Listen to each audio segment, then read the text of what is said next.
Bells পার্কে দর্শকের চাপে ফরচুন বরিশালের সংবর্ধনা অনুষ্ঠানে বিশৃঙ্খলা। মাঠ থেকে মঞ্চে উঠে এসেছে দর্শক। পরিস্থিতি নিয়ন্ত্রণের বাইরে চলে গেলে তড়িঘড়ি করেই শেষ করা হয় অনুষ্ঠান। তবে ফরচুন বরিশালের ক্রিকেটাররা নিরাপদে মঞ্চ ছেড়ে চলে যান। বরিশাল থেকে কাজী অন্তরের ক্যামেরায় আরো জানাচ্ছেন শাহান পাপন।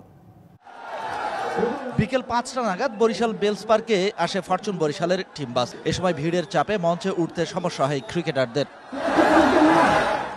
এক পর্যায়ে মঞ্চে উঠে আসে team Fortune Barishal. Double trophy সহ ক্রিকেটারদের দেখে ব্যারিকেড ভেঙে মঞ্চের কাছাকাছি চলে আসে দর্শক। ভিড়ের চাপে এক পর্যায়ে মঞ্চে উঠতে শুরু করে দর্শক।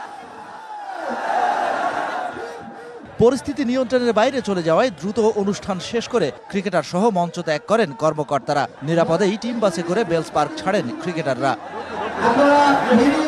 এরপরই শুরু হয় বিশৃঙ্খলা। মঞ্চে চেয়ার বোতল ছুঁড়ে মারতে শুরু করে উচ্ছৃঙ্খল দর্শক। ছিঁড়ে ফেলা হয় ব্যানার ফেস্টুন। পরিস্থিতি নিয়ন্ত্রণে আনতে উচ্ছৃঙ্খল দর্শককে ধাওয়া দিয়ে ছত্রভঙ্গ করে দেয় আইন শৃঙ্খলা বাহিনীর সদস্যরা।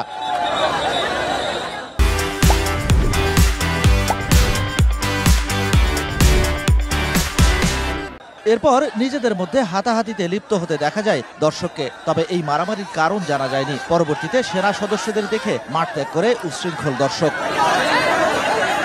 দর্শকের চাপে ছিঁড়ে চ্যাপ্টা ফরচুন বরিশালের সংবর্ধনা অনুষ্ঠান।